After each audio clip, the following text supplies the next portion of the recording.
할렐루야. 우리 하나님의 말씀을 보겠습니다. 버린 것과 얻은 것이라는 말씀을 가지고 빌립보서 3장 1절부터 9절의 말씀입니다. 우리 같이 읽도록 하시겠습니다. 시작. 그토록 나의 형제들아, 주 안에서 기뻐하라. 너희에게 같은 말을 쓰는 것이 내게는 수고로움이 없고 너희에게는 안전하리라. 괴들을 삼가고 행악하는 자들을 삼가고 몸을 상해하는 일을 삼가라. 하나님의 성령으로 봉사하며 그리스도 예수로 자랑하고 육체를 신뢰하지 아니하는 우리가 곧 할례하라. 그러나 나도 육체를 싫어할 만하며 만일 누구든지 다른 이가 육체를 싫어할 것이 있는 줄로 생각하며 나는 더욱 그러하리니 나는 8일 만에 할례를 받고 이스라엘 족속이요 베냐민 집하여 히브리인 중에 히브리인이요 율법으로는 바리새인이요 열심으로는 교회는 박해하고 율법의 의로는 흠이 오는 자라.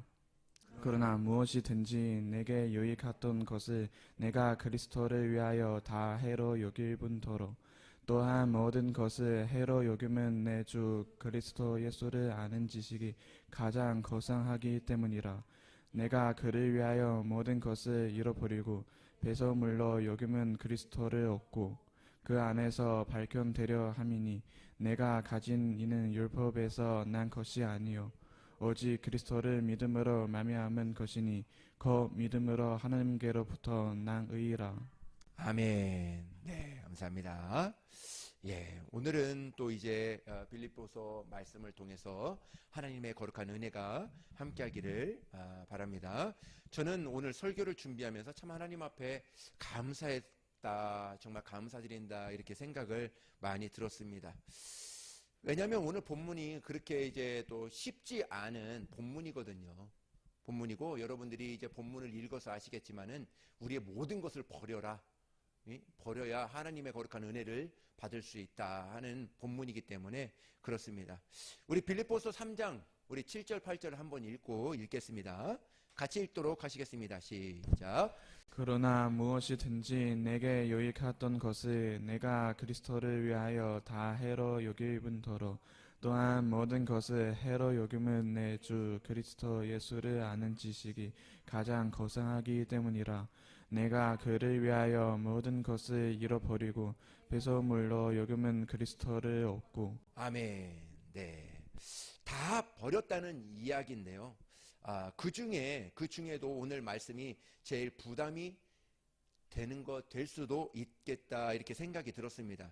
세상에서 유익하던 것 버려야 하나 정말 이런 부담이 있으신 분들이 꼭 있을 수도 있습니다. 하나님께서 오늘 말씀을 통해서 우리 영적 고비를 넘길 수 있는 거룩한 은혜가 될 수 있기를 예수님의 이름으로 축복합니다. 그런데 이 말씀을 그대로 보면 버리는 말씀만이 아니에요. 잘못 보면 이 말씀을 버리는 말씀으로만 볼 수 있습니다. 내게 해로웠던 것, 내게 이루었던 것 해로 여기고 오물처럼 버려라. 이런 부분만 눈에 들어오신다면 아직 여러분들은 성경을 잘못 보고 있는 것이죠. 여러분, 버린 부분이 있다면 오늘 얻은 부분이 있다. 이렇게 여러분들이 가지고 다시 한번 말씀을 들었으면 좋겠습니다. 우리 다시 한번 읽을까요? 7절부터 8절 우리 같이 읽도록 하시겠습니다. 시작.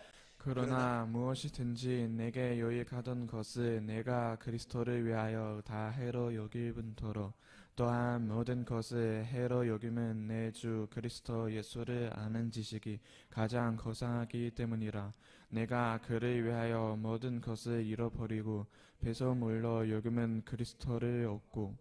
이렇게 말씀하고 있어요. 자, 해로 여겼다라는 말이 있어요. 해로 여겼다는 말 그 전에 7절에 보면 해로 여겼다라고 이렇게 얘기하는데 그 전에 누가 나오냐면 예수 그리스도가 나옵니다. 내게 예수 그리스도를 위하여 해로 여길 뿐더러 이렇게 이야기 나옵니다. 이 말은 세상의 온갖 것 다 버렸다는 것은 누구를 위해서? 예수 그리스도를 얻기 위해서 다 버렸다 이렇게 이야기하는 거예요.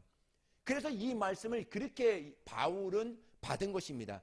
바울이 이 말씀을 받고 정말 이러한 믿음을 듣고 바울은 무슨 생각을 가졌냐? 나는 수지 맞았다. 나는 세상 것, 썩어질 것 다 버리고 예수 그리스도를 얻은 수지 맞은 자다. 이렇게 바울은 가졌다는 것이죠. 그렇기 때문에 바울은 자기 것을 모든 것을 버려도 내가 기뻐할 수 있는 것은 내가 예수 그리스도를 얻었기 때문에 그렇다. 이렇게 이야기하는 것입니다. 예수님을 어떻게 믿고 이해하느냐에 따라서 달라진다는 것이죠. 예수님이 2000년 전에 살아계셨고 죽으셨고 살아나셨다. 그리고 부활하셔서 우편에 앉아 계시다. 하늘 보좌 우편에 앉아 계시다고만 생각하는 사람을, 그렇게 믿고 있는 사람은 오늘 이 본문이 참 부담스러울 수 있어요. 왜냐하면 잃어버리는 것은, 버리는 것은 현실이에요. 내가 지금 예수 그리스도를 위하여서 내가 가지고 있는 것을 다 버려야 돼. 이렇게 현실에 입각해서 봅니다. 그런데 얻는 것은 너무 막연한 거예요. 얻는 것은 그냥 믿음으로 내가 얻고 믿음으로 갖고 있고 했지만 이것을 얻는 것이 언제 얻어? 내가 이 땅에서 얻을 때 언제 얻지? 또 하늘에서 얻을 때 언제? 너무 막연한 것이죠. 그러니까 하나님의 말씀을 현재성으로 받아야 되는데 미래적, 과거적 이렇게 받아버리면 우리의 믿음이 어떻게 보면 조금 연약해질 수 있다. 이렇게 이야기를 하고 있는 것이죠. 마태복음 19장에 보면요, 한 부자 청년이 나와요. 예수께 나와서 영생에 대해서 질문합니다. 그때 예수님이 부자 청년에게 말하기를 내가 가지고 있는 것 다 가난한 자들에게 나누어 주어라. 그러면 하늘 보화가 너희에게 있을 거야. 그리고 나서 나를 따르라. 이렇게 이야기합니다. 굉장한 축복이죠. 이 말씀을 이 부자 청년이 듣고 뭐 하면서 갔어요? 근심하면서 갔어요. 이 부자 청년은 가지고 있는 것을 다 나누어 주는 것은 현실이에요. 그러나 하늘 보화, 너무 막연한 것이에요. 믿음이 없는 거예요. 하늘 보화? 하늘 보화가 어때? 하늘 보화 진짜 있을까? 이렇게 생각한 거죠. 하늘 보화가 진짜 무엇인지 알았다면 이것은 비교가 안 되는 일이죠. 수지 맞은 것입니다. 제가 생각해 보았습니다. 만약에 이 청년이 모든 것을 버리고 주님을 따르라 했을 때 따랐다면 이 청년은 제 생각에 12제자에 들어갈 수도 있지 않았을까? 왜 그러냐면 금을 기불 때, 베드로도 금을 기불 때, 요한도 금을 기불 때, 야고보도 다 했기 때문에 나를 따르라 했을 때 순종해서 했기 때문에 이 청년도 혹시나 정말 머리가 반짝 이 어마어마한 축복을 이 청년은 모른 거예요. 그러니까 지금 내가 버리는 것만 아까워야지 자신이 받는 그 축복을 영적으로 그거를 캐치를 못했던 것이죠. 이 은혜가 있었는데 여러분, 오늘 여러분에게는 어떻습니까? 정말 너 이거 버려 했을 때 그 버리는 것만 아깝게만 느껴집니까? 아니면 그 버리면 얻는 것, 과연 또 얻는 것이 있을 텐데 그 소망을 두고 기쁨으로 내 것을 내려놓을 수 있느냐는 것이죠. 바울은 너무 달랐던 거예요. 이 사람들과 바울의 눈은 너무 달랐던 것이죠. 바울은 이 고백을 하면서 슬퍼하거나 괴롭거나 갈등을 하지 않았어요. 나와 함께 계시는 예수님이니까 예수님이 계시니까 바울은 달랐던 거예요. 예수님이 그냥 멀리 계신 것이 아니에요. 하늘 보좌 우편에 앉아 계시지만 그 앉아 계신다 그렇게 생각한 것이 아니에요. 예수님은 지금도 성령님으로 내 안에 함께하고 계신다. 그 이름으로 내 안에 함께하고 계신다. 이렇게 알고 있는 거예요. 그러니까 오늘 버림도 예수 그리스도를 얻으니까 이거는 아무것도 아니죠. 더 수지 맞았다. 이렇게 바울은 생각하게 된 것이죠. 어떻게 이럴 수 있었을까? 바울은 알았던 예수님이 2000년 전에만 계시고 머리로만 알고 있던 예수님이 아니고 진짜로 나와 함께 계신 예수님으로 알고 있었다는 거예요. 믿음으로 그것을 알고 있었다는 거예요. 그러니까 감옥에 가서도 기쁜 것이고 감사하며 찬양한 것이고 돌에 맞아도 매를 정말 39대를 수없이 맞아도 맞고 정말 만신창이가 돼서 감옥에 와서 착고를 차고 있어도 하나님 앞에 찬송할 수 있는 것은 바울의 예수님은 지금 어디 계신 거예요? 자기와 함께하고 있는 거예요. 그리고 하늘 소망이, 나를 위하여 준비한 하늘 소망이 얼마나 큰지 그것을 알고 있기 때문에 오늘의 고난도 감사한 거예요.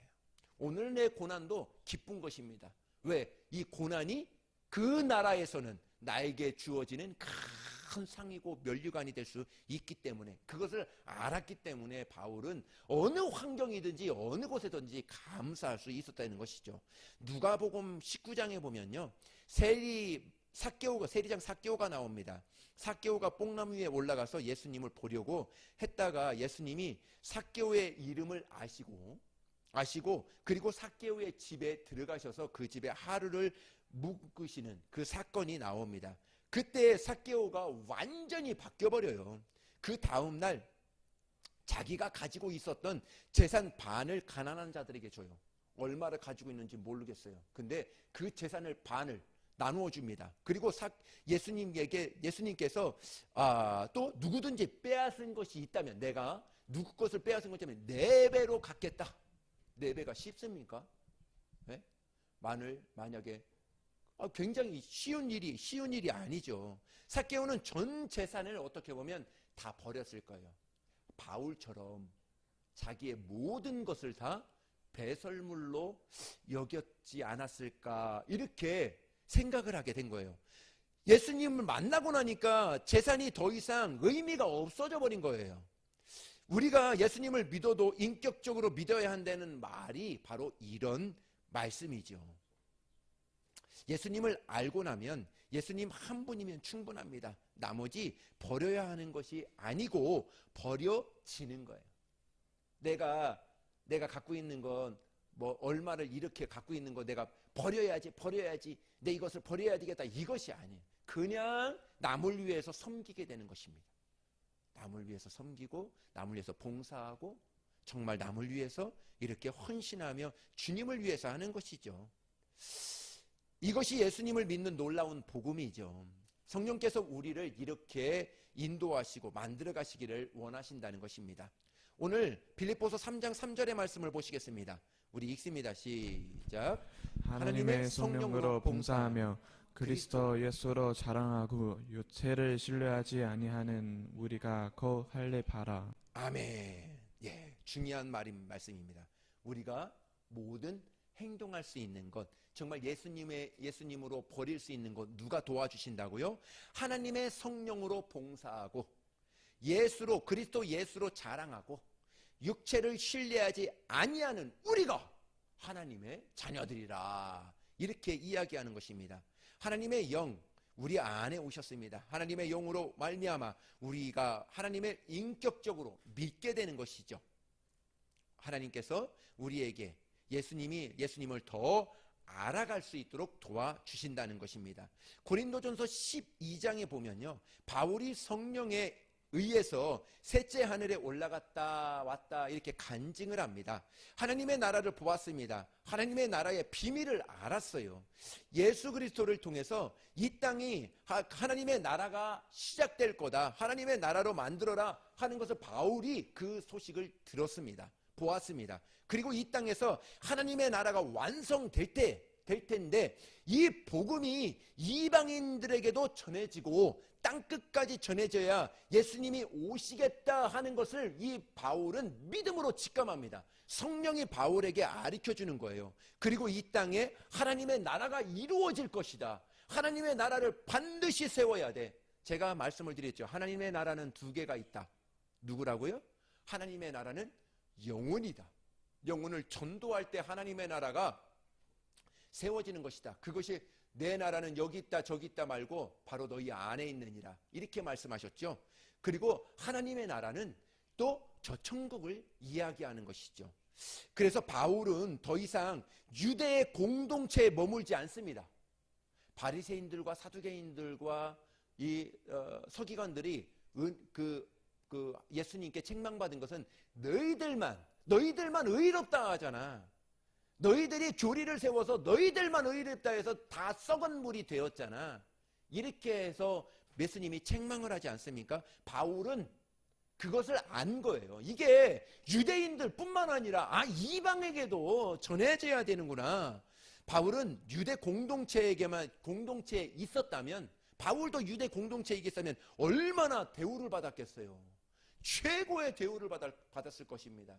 최고의 존경하는, 정말 여기서 강의해달라고 부르고, 저기 큰 대학에서 강의해달라고 부르고, 뭐 서울에서 유명한 대학교에서 강의해달라고 막 여기저기서 많이 불렀을 거예요. 그런데 율법에 의해서 바울은 완전한 사람이 될 수 없다, 이것을 직감합니다. 그리고 모든 것을 다 배설물처럼 여기는 것이죠. 그러나 지금부터는 바울은 그렇게 생각한 거예요. 지금부터는 이방인의 시대가 열릴 것이다. 이방인의 시대를 열어야 된다. 하나님은 그렇게 바울의 마음에 그렇게 두드리고 있었어요. 그러나 그것이 진짜라는 것을 바울은 알았습니다. 하나님의 나라가 있다면 오히려 고난받는 것이 축복이 될 수 있구나 하는 것을, 그것을 통해서 알았다는 것이죠. 그래서 바울은 고난받는 길을 걸어간 것이에요. 만약에 율법에 있었다면, 만약에 그들 안에 있었다면 바울은 정말 왕처럼 누구보다도 큰 대우를 받으며 다 있었을 거예요. 그런데 그것을 다 뒤로 하고 이방인들에게 복음을 전하러 갑니다. 이것이 모든 사람과, 모든 율법을 가진 사람과 바울에 가지고 있는 것이 달랐다 하는 것이죠. 여러분, 우리가 은혜로 눈이 열리게 되면 우리도 다 그렇게 보게 되는 것이죠. 내가 누리고 있었던 것에만 국한돼, 내가 하나님께서 복을 내려주셨다는 것만 국한받는 것이 아니라, 이방인에게 내가 이렇게 은혜를 받고 내가 이렇게 축복을 받는 것은 이방인에게 복음을 전하라고 하는 것이구나. 정말 남을 섬기라고 하는 것이구나. 남을 정말 더욱더 예수 그리스도의 향기를, 빛과 소금의 역할을 감당하라고 나를 이렇게 인도해 주셨구나 하는 것을 알게 된다는 것이죠. 이러한 은혜가 저와 여러분 가운데 있기를 예수님의 이름으로 축복합니다.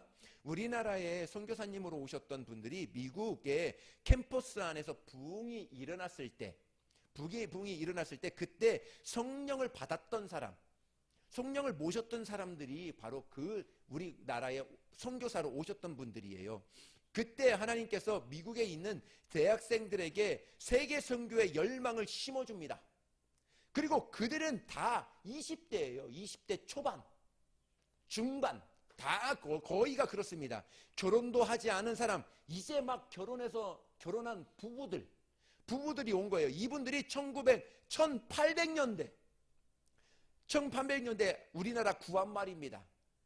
정말 닭이 안방에 들어오고, 상투 매고, 갓 쓰고, 치마 저고리 입고, 정말 이렇게 하면서 다녔던, 정말 미국 사람들이 보면 어떻게 저런 사람들이 있을까? 이상한 원주민들이 있죠. 저기 아프리카 가면 옷도 안 입고 다니는 그 원주민들처럼 우리가 그렇게 보았던 것처럼 미국 사람도 우리를 그렇게 보았을 거예요. 이런 사람들이 어떻게 사람이 이렇게 살 수 있나, 그렇게 보았을 거예요. 그때 그 사람들은 복음을 전하러 왔을 때 죽으러 오는 것과 똑같아요. 지금이야 문화가 좋고 해서 어디든지 가도 그러한 보장이 되지만 안 되는 데도 있죠. 그런데 그 당시에 그 사람들이 우리나라에 부가 오고 청년들이 와서 복음을 전한다, 그것은 내가 순교하러 갈 거야. 우리 대한민국, 한국에 복음 전하러 가는데 순교하러, 그 마음을 가지고 오는 거예요. 그 열망을 성령님이 그 사람들에게 부어준 것입니다. 그리고 이 땅에 오셔서 많은 선교사님들이 그 복음을 전하다가 하나님의 부름을 받지요. 양화진에 한번 이번 연도에 한번 가보려고 하는데, 우리 아이들 데리고 양화진에 한번 가보려고 합니다. 양화진에 선교사들이 무덤이 있습니다. 우리에게 정말 꼭 가봐야 되는, 우리 믿음의 사람들이라면 꼭 가봐야 되는 곳이죠. 무덤이에요. 선교사들의 무덤입니다. 정말 20대 초반 또 아이가 죽어요. 풍토병으로 아이들도 죽고 정말 견디지 못해서 수많은 사람들이 다 순교했던 그런 곳이 있습니다. 우리가 그들을 보면 그들의 희생이 이해가 되지 않는다고 보지만 하나님의 나라를 보면은요 달라집니다. 달리 보여요. 예수님을 만나고 예수님의 나라를 보고 나면 이 세상이 편하고 이 세상에 정말 성공했다고는 말을 듣고 싶은 마음이 없어진다는 것이죠. 하나님의 나라에 성공하고 싶은 사람들이 되고 싶은 거예요. 여기에서 이 땅에서 성공하고 싶은 사람들이 일어나는 사람들이 아니라 정말 하나님의 나라를 위해서 성공해야 되겠다 하는 사람들이 일어난다는 것이죠. 하나님은 오늘 여러분들에게도 동일한 도전을 주고 싶으신 거예요. 여러분들은 잘 살고 계십니까? 나름 열심대로 살고 계시지만 정말 이렇게 살아도 하나님 앞에 가서 후회가 되지 않겠는가 하는 것이죠. 이제 얼마 안 가서 하나님 앞에 우리도 서게 될 것입니다. 그때 여러분들의 생애는 하나님 앞에서 어떤 평가를 받게 될까? 나는 과연 하나님 앞에서 어떤 평가를 받게 될까? 정말 진짜 발견해야 합니다. 정말 진짜를 발견해야 된다는 것이죠. 무엇을 위해서 살아가야 될지 눈이 떠져야 된다는 것이죠. 오늘 본문의 말씀은 우리의 인생 전체를 조명해 주는 말씀이에요. 나는 제대로 볼 것을 보고 있느냐? 나는 잘 살고 있는가? 오늘 말씀이 그것이 여러분들에게 오늘 묻고 있는 거예요. 나는 과연 잘 살고 있나? 여러분, 우리도 버려야 될 것이 있고 또 얻어야 될 것이 있다. 바울만이 얘기가 아닙니다. 우리의 이야기라 오늘도 말씀하고 있는 것이죠. 이제는 예수님을 믿어도 바르게 믿어야 한다는 것이죠. 예전에는 예수님을 믿는다 하면 다 똑같이 했어요. 예수님을 믿는다 그러면은 예수님을 위해서 막 이렇게 가고 이렇게. 근데 요새는 어떻게 한다고요? 예수님을 잘 믿어야 된다. 하나가 더 붙었습니다. 예수님을 인격적으로 만나고 정말 내 믿음으로 하나님 앞에 나가야 되는 그러한 때가 되었습니다. 그러면 세상의 모든 것을 배설물처럼 보여질 수 있다는 것이죠. 여러분, 배설물 잘 아시죠? 배설물 버릴 때 고민합니까? 안 그렇죠. 그냥 버리죠. 가지고 있다 하는 것 자체가 냄새나고 지저분해집니다. 여러분, 제가 이제 어저께 한 이틀 정도 교회를 비웠죠. 이틀 정도 비우고 어저께 왔는데 교회 안에 왔는데 냄새가 나는 거예요. 냄새는 이게 무슨 냄새지? 아이들에게 물어보니까 아이들은 또 안 난대. 그래서 나는 나는 거예요. 조금 약간 이제 오물 냄새가 나는 거예요. 그래서 딱 보니까 뭐 아무것도 없어요. 그래서 이제 주방에 들어가서 이렇게 싹 보니까 음식 쓰레기를 안 가져가고 하나는 꼭 묶어놓고 하나는 쭉 벌려서 이렇게 있더라고요. 그래서 그렇구나, 이거구나 해가지고 바로 그것을 정리를 했죠. 했더니 뭐 깨끗하죠. 그런 거죠. 바로 처리하는 거죠. 오늘 말씀을 보면 조금 험한 말도 있어요. 사실은 뭐라고 얘기하면 사람을 개라고 표현합니다. 정말 험한 말인데 빌립보서 3장 2절의 말씀입니다. 우리 읽습니다. 시작. 개들을 삼가고 해악하는 자들을 삼가고 몸을 상해하는 일을 삼가라. 이것은 맹견을 이야기하는 것이 아니에요. 사람을 이야기하는 거예요. 누구를 말하느냐 하면 율법주의자를 이야기하는 것입니다. 아무래도 성경인데 이렇게 개라고 표현하는 것은 조금 그렇게 생각이 들었습니다. 바울은 자기 자신을 빗대어 이야기하는 거예요. 나도 개 같은, 나도 정말 아무 쓸데없는 그러한 사람이다. 자기가 정말 그런 사람이었다 이렇게 이야기하는 것이죠. 바울은 빌립보서 3절 6절까지 율법으로는 완전한 자라 자기를 소개합니다. 8일 만에 할례 받고 이스라엘 족속이요 베냐민 지파요 히브리인 중에 히브리인이며 바리새인 중에 바리새인이라 정말 바울이 정말 율법으로는 흠이 없는 사람이었다 이렇게 이야기합니다. 그런데 그렇게 정말 율법적으로 흠이 없는 완전한 사람이지만 바울의 마음에는 기쁨이 없었다는 거예요. 그렇게 예수님을 율법으로는 그렇게 자랑하고 많은 것을 알고 있지만 그 마음 한편에는 그것이 나의 자랑이지 예수님이 하나님이 나의 자랑이고 나의 기쁨이 되지 않았다는 거예요. 여러분 그렇게 볼 수 있습니다. 우리가 학교에서 신학교에서도 잘 배워야 되는 것이 내가 학문을 이해했다는 것이 내가 기쁨이 될 수도 있어요. 잘못됐다는 것이 아닙니다. 그것이 나의 믿음인 것처럼 착각하면 안 되는 거예요. 학문은 학문일 뿐이에요. 하나님을 잘 알고 내가 예수님을 잘 믿고 주를 위해서 내가 죽어야 되겠다 하는 것에 하나의 도구일 뿐이지 하나의 그것은 밑거름일 뿐이지 이것에 내가 자랑하고 이것을 통해서 내가 의의가 나타내고 내 기쁨이 될 수 있다는 것이죠. 그것을 조심하라는 거예요. 이것이 틀리다는 말이 아닙니다. 그것을 가지고 있어야 돼요. 근데 잘못하면 이것이 나의 자랑이 될 수 있다는 것이죠. 빌립보에서 주 안에서 기뻐하라. 정말 율법주의하고는 완전 반대로 이야기하는 것이죠. 오히려 정말 사람이 더 무서운 사람이 되어져 간다는 거예요. 더 정말 어떻게 보면 개 같은, 더 한번 물으면 안 놓는, 정말 취급하지도 않는 하나님, 사람으로서는 인정받을 수 있어요. 저만한 지식을 갖고 있구나. 저만한 능력을 갖고 있구나. 갖고 있어요. 그런데 하나님의 입장에 봐서는 영혼, 성령 받게끔 해봐. 영혼 전도해서 그 한 영혼을 성령 받게끔 해봐. 성령 받게끔도 못해요. 예수님을 영접하게끔도 못해요. 변화시키지도 못해요. 그런데 학식은 이만큼 있어. 그것을 바울은 개 같은 존재라 이렇게 이야기하는 것입니다. 만약에 그렇게 큰 학식을 많은 것을 배웠다면 그것을 가지고 정말 영혼을 섬기고 영혼을 변화시키고 정말 복음을 위해서 달려가야 된다. 바울은 지금 그것을 이야기하고 있는 거예요. 머리로서만 알고 있지 마라. 정말 나가서 복음을 전하고 하나님의 사랑을 전하는 자가 되어다오. 그렇게 이야기하고 있는 것이죠. 여러분 율법적으로는 신앙생활하는 사람들 정말 예수 믿는다고 하면서도 정말 무엇을 지키려고 예수님을 믿는 사람들 주일 잘 지키려고 11조 꼭 해야 하고 새벽기도 꼭 반드시 해야 하고 저는 그것이 나쁘다는 것이 아니에요. 그것은 해야 돼요. 반드시 해야 됩니다.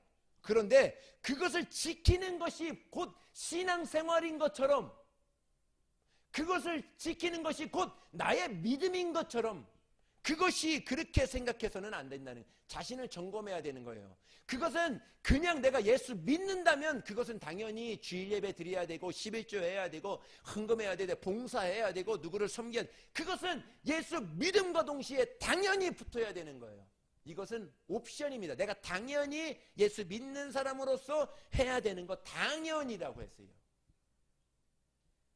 중요한 것은 내가 예수 믿고 정말 성령 받아서 복음을 전할 수 있는 자가 되어야 된다.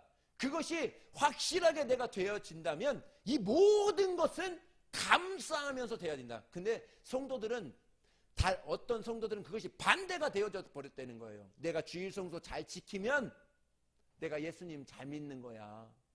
내가 11조 하면 내가 예수님 잘 믿는 거야.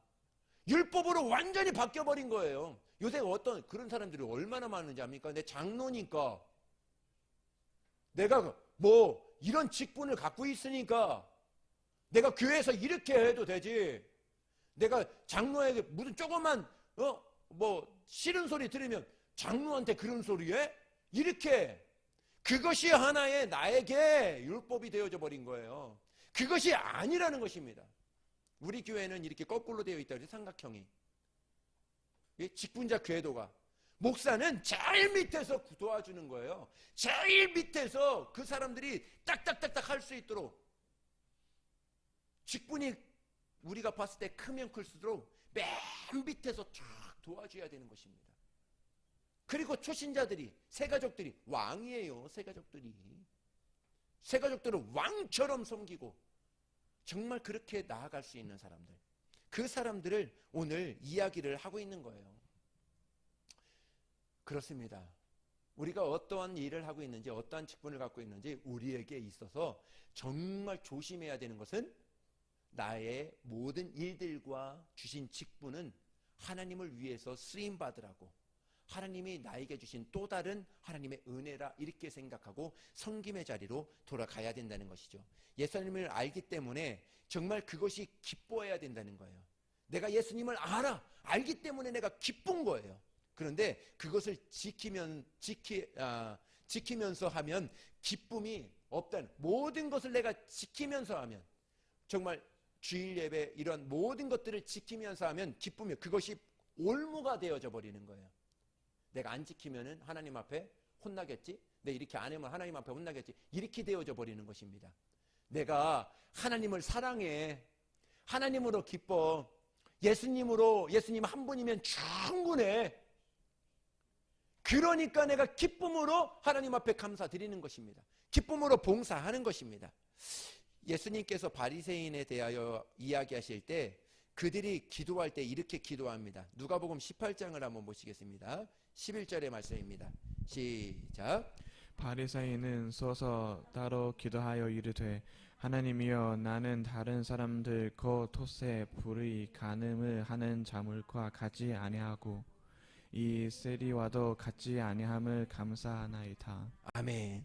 이 말씀이 이렇게만 써 있지, 어떻게 보면 조금 전에 내가 여러분에게 말씀드린 그 말씀과 다를 것이 무엇이 있는가? 이 사람은, 이 바리새인은 남의 토색, 불의, 간음한 것, 그것을 가지고 이야기했지만 우리가 조금 전에 말씀드린 그냥 예수님을 종교적으로, 그냥 내가 행하는 행동으로 나는 예수님을 이렇게 믿고 있어 하는 것으로 갖고 있는 것과 무슨 다를 것이 뭐가 있겠냐는 것이죠. 예수님께 기도하는 시간이 남을 비판하는 시간이 되어져 버렸습니다. 토색, 불의, 간음 하지 않는 건 잘하는 것입니다. 그런데 그것을 가지고 그 사람 나와 다르다 이렇게 지적하고, 세리 저 사람과 나는 달라 이렇게 판단하면 너무나 이것은 잘못되어져 있다는 것이죠.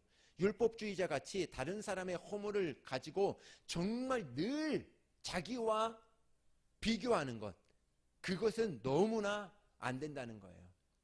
요새는요, 인터넷 보면 악성 댓글이 있습니다. 거기에 보면은 죄송한 얘기지만 개들이 너무 많아요. 악성 댓글에 그리스도인이라 하면서도 이 사람이 그리스도인 맞아? 이 사람이 예수님 믿는 사람 맞아? 댓글을 보면, 악성 댓글 보면 정말 입에 올리지 말아야 될 그런 이야기들도 쫙 써놓습니다. 예수님을 믿는다는 것 자체로. 이 사람은 하나님 앞에서 하나님이 보이는 거야? 하나님을 지금 뭘로 알고 있는 거야? 그냥 종교로만 알고 있는 거야, 자기가 마음으로. 우리가 그렇게 살고 있지 않아? 우리 자신을 한 번 더, 이렇게 살지는 않았지만은 하나님과 조금 멀어져 있지 않나, 한 번 더 조명해 보아야 된다는 것이죠. 여러분, 우리들이 그와 같은 성질을 가지고 있습니다. 예수님을 믿으면서도 여러분들은 여러분 잘 보셔야 할 것은, 예수님을 믿는다 하지만 종교 생활하고 있는 사람들이 얼마나 많은지 모릅니다. 겉은 멀쩡합니다. 그런데 끊임없이 그렇게 사는 사람들이 많아요. 예수님을 모시고 사는 사람은 정말 기쁨이 넘칩니다. 할렐루야. 감사, 사랑이 넘쳐요. 은혜가 있고 소망이 넘칩니다. 바울은 예수님을 인격적으로 만나고 그 다음부터 율법주의 생활에서 완전히 벗어납니다. 우리도 마찬가지입니다. 여러분들 마음에 이 세상에 있는 것, 배설물로 여기는 것 너무 심하지 않나, 이런 생각을 하시는 분들도 계실 수도 있습니다. 이분들은 아직 예수님을 진짜 만나보지 못했기 때문에 그래요. 예수님의 은혜 어떤 것인지 진짜 모르기 때문에 그렇습니다. 이 세상의 것, 버려야 하는 것, 여전히 부담스럽고 아깝고 꼭 해야 해. 정말 예수 믿어도 성공할 수 있어야지, 잘 살 수 있어야지, 권력을 갖고 정말 있어야지, 정말 그런 것을 내가 버려야지, 이것이 아니라 저절로 내가 버려야지, 손을 놓아야지, 이렇게 생각한다는 것이죠. 예수님이 우리의 인격적으로 알게 되면 여러분의 인생이 완전히 바뀌어진다는 것입니다. 여러분, 많은 그리스도인들이 예수님 없는 생활을 많이 한다는 것이죠. 많은 교회가 예수님 안에 계신 것처럼 운영이 되고 있는 것을 우리는 많이 보게 됩니다. 그렇다면 예수님 안 계시는 것이 아닙니다. 거기서도 예수님이 계시죠. 그러나 정말 교인들이 서로, 또 교회가 서로 그것을 판단하고 비판해서는 안 된다 하는 것이죠. 왜 오늘 말씀에 모든 것을 배설물처럼 버리라고 했는가? 예수님을 붙잡아야 된다는 것이죠. 그것 때문에 예수님을 놓칠 수 있다 하는 거예요. 이 말씀을 드리고 한번 마치려고 합니다. 앤서니 드 멜러라는 이 사람이 있었어요. 이 사람이 책을 썼는데 수도사들의 방심이라는 책을 썼는데 내용은 이렇습니다. 아프리카 오지에 어느 수도원에서, 정말 수도원에서 본부에 연락을 했어요. 한 명 수도사를 보내달라, 이렇게 이야기를 요청을 합니다. 왜 그러냐 하면 그 지역에 많은 사람들이 왔기 때문에 그 사람들을 가르칠 수 있는 사람을 한 명 보내주세요 하고, 이 한 명 보내달라고 본부의 아프리카의 오지에 있는 수도사에서 요청을 하게 됩니다.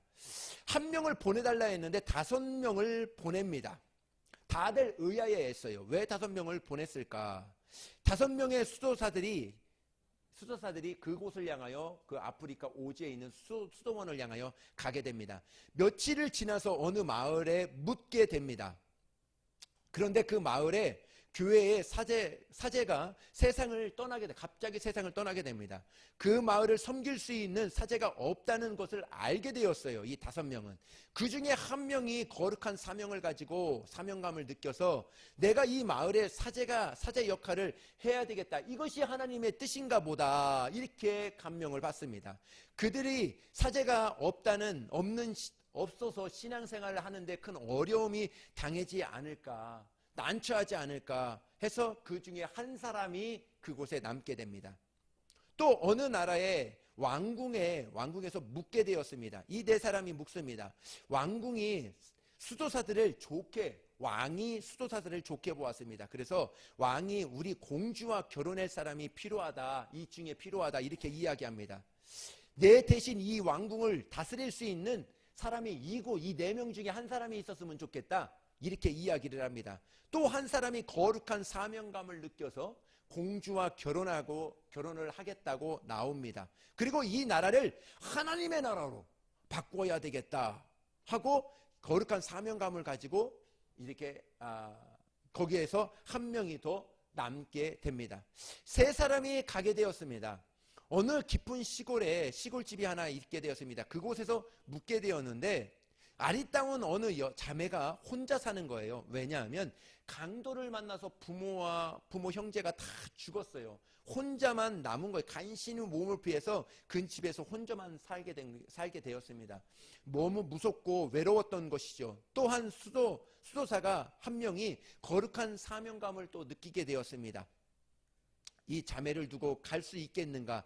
하나님의 종으로서 할 태도가 아니잖아, 이렇게 생각을 합니다. 이 가련한 여인이 무서워하고 혼자 있는 것이 하나님 보시기에는 정말 합당치가 않을 거야. 그리고 이 자녀와 결혼해서 남편으로서 그곳에 자매를 보호하기 위해서 그곳에 남게 됩니다.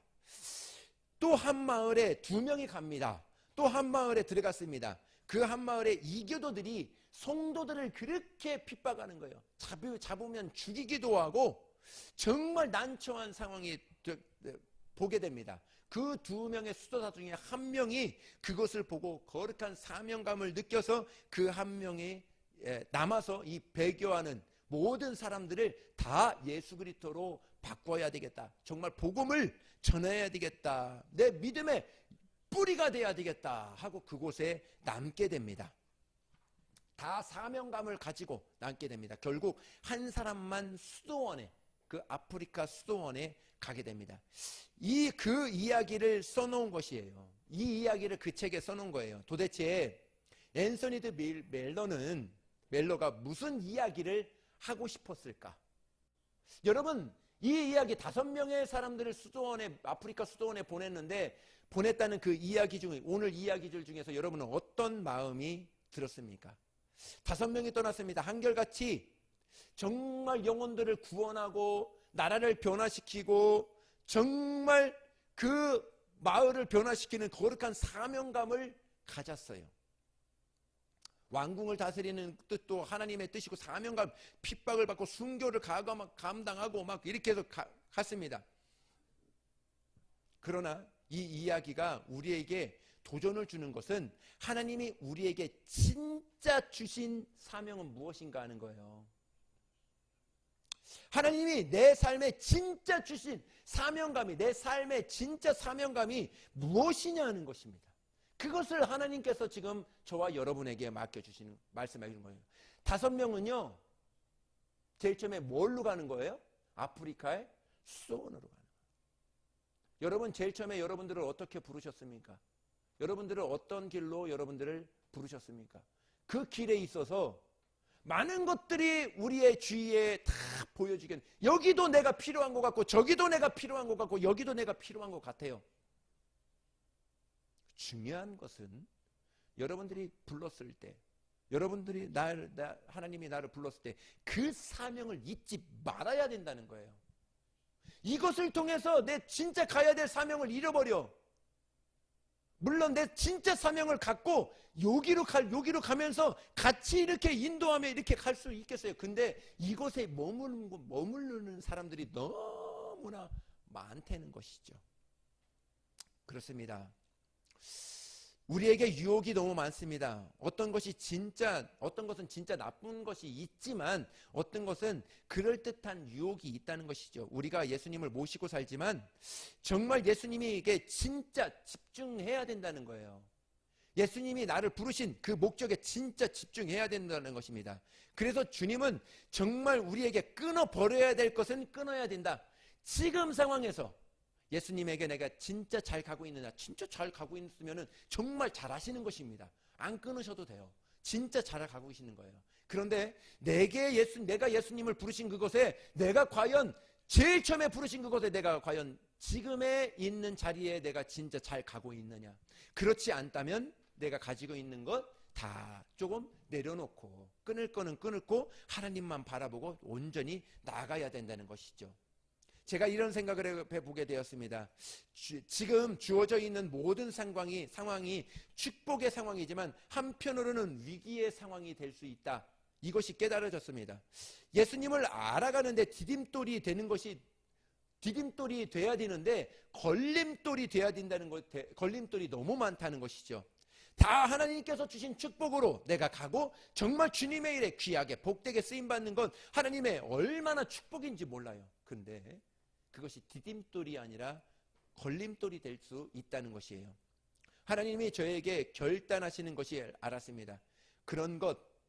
이러한 것들을 다 가지고 10년, 20년 목회하다가 주님 앞에 갔을 때 하나님은 너를 과연 어떻게 볼 것이냐. 그것이 제 마음 한편에 느껴졌습니다. 그래서 저는 제 자신이 누구와 비교해야 되겠냐, 그것을 깨달았어요. 여러분들은 누구와 비교하고 있습니까? 아무것도 없는 선교 지역에 계신 선교사님들과 비교해야지. 내가 북한에서도 지금도 정말 조용조용히 들키지 않으려고 조용히 그렇게 믿음을 지키려고 정말 나아가는 그 기독교인들과 내가 비교를 해야지. 지금 요 옆에 있는 사람 지금 믿음도 제대로 서 있지 않은 그 사람들과 내가 믿음을 비교합니까? 그것이 아니에요. 내가 비교할 대상은 이런 사람들이라는 거예요. 지금에 있는 것 어떻게 보면 정말 감사하면서 하나님 앞에 나아갑니다. 그러나 하나님 앞에 내가 갖고 있는 것이 하나님 앞에 온전히 나아갈 수 있는 거룩한 은혜가 될 수 있도록 많은 사람들이 개척교회를 가지 않습니다. 왜냐하면 많은 그리스도인들이 편한 것에 길들여져 있기 때문에 그래요. 사람은 자꾸 그것이 그렇게 되어져 가요. 그렇게 살면 그렇게 되어져 가요. 편하면 더 편해지고 싶고요. 편해지고 싶어 합니다. 우리는 그런데 너무 익숙해져 있다는 것이죠. 그래서 조금만 불편해도 귀찮아집니다. 조금만 불편해도 너무 힘들어지는 것이에요. 좋은 환경, 좋은 곳, 좋은 곳에서, 좋은 직위에서 내가 일하고 싶은 것이죠. 그렇게 예배드리고 싶은 것이죠. 여러분, 예수님이 정말 알기를 원한다면, 예수님을 정말 알기를 원한다면, 그렇다면 여러분 주변에 익숙한 것, 편해진 것 한 번 정도 내려놓을 수 있어야 되지 않을까 보게 됩니다. 좋은 사람, 사랑해주는 사람, 가까이에, 그런 사람들을 가까이에 두면 좋을 수 있어요. 그런데 어느 정도 조금, 제가 운전을 하다가 어떨 때는 그럴 때가 있어요. 운전하다가 깜짝 놀랄 때가 있어요. 야, 속력을 내가 이렇게 내고 달리네? 나도 모르게 그렇게 바뀐 거예요. 그래서 고의로 브레이크를 밟고 천천히, 내가 10분 늦게 가지, 이렇게 생각합니다. 멀리 갈 때는 30분 늦게 가지, 1시간 늦게 가면 좀 어때? 1시간 일찍 가서 뭐하게? 30분 일찍 가서 뭐하게? 이렇게 그냥 고의적으로 내가 생각을 해요. 그래서 브레이크를 쭉 밟아버립니다. 밟고 천천히 제 속도로 80km, 60km, 또 좀 100km, 고속도로에서 그렇게 갑니다. 우리가 나도 모르게 운전이 빨라질 때가 있어요. 그때 조심해야 된다는 거예요. 그때 나도 모르게 그렇게 갈 때, 그것을 깨달아지는 것이 그건 굉장한 은혜가 아닌가 이렇게 보게 됩니다. 여러분들도 그러한 은혜가 있기를 예수님의 이름으로 축복합니다. 라오디게아 교회에 예수님이 이런 말씀을 하셨어요. 라오디게아 교회는 굉장히 부자 교회입니다. 예수님이 무서운 책망을 합니다. 계시록 3장 17절의 말씀입니다. 읽습니다. 시작. 내가 말하기를 나는 부자라 부유하여 부족한 것이 없다 하나 내 건거한 것과 가련한 것과 가난한 것과 눈 먼 것과 벌거벗은 것을 알지 못하는도다. 아멘. 다른 교회를 얘기하려고 그러는 것이 아닙니다. 우리 교회를 비추어주고 싶은 거예요. 우리 교회 부자 교회는 아닙니다. 그런데 정말 우리 자신을 정말 이렇게 하나님이 우리 교회도 이렇게 보여질 수 있다는 거예요. 다시 점검해야 된다는 것이죠. 예수님의 축복을 받아야 합니다. 예수님의 큰 은혜를 받아야 됩니다. 할렐루야. 그러나 조심해야 될 것은 그 축복 안에 안주해서는 안 된다 하는 것입니다. 아브라함도 지루한 정도로 주님과의 관계가 있었습니다. 그런 중에도 100세가 될 때까지 자식을 주지 않았어요. 100세가 돼서 자식을 주었습니다. 정말 그 자식을 또 하나님께 바치라고 이렇게 이야기를 합니다. 그 다음에 하나님 바치고 하나님 그 도전을 주었을 때 이 아브라함은 하나님 앞에 무릎 꿇었을 때 드리려고 했을 때 하나님이 그 아브라함을 축복해 주셨어요. 우리는 그렇습니다. 많은 연단과 많은 일들이 있을 것입니다. 그런데 그 안에서 우리 모두가 하나님 앞에 정말 하나님 한 분이면 내가 충분합니다. 내 표대는 오직 주님 앞에만 내가 꽂고 갑니다. 이러한 믿음을 가지고 오늘의 삶을 산다면 여러분들은 잘 살고 계시는 것입니다. 여러분 모두가 정말 잘못됐기 때문에 오늘 이 말씀을 주시는 것이 아니라 잘 가시는 분들은 잘 가고 있구나, 나를 조명해 보는 것이죠. 그러나 내가 조금 삐뚤었구나, 그러면 내가 이렇게 가야지 하고 그런 하나님의 사랑의 음성으로 들으셨다면 여러분들은 잘하신 것입니다. 하나님의 축복과 은혜가 함께하기를 예수님의 이름으로 축복합니다. 기도하시겠습니다.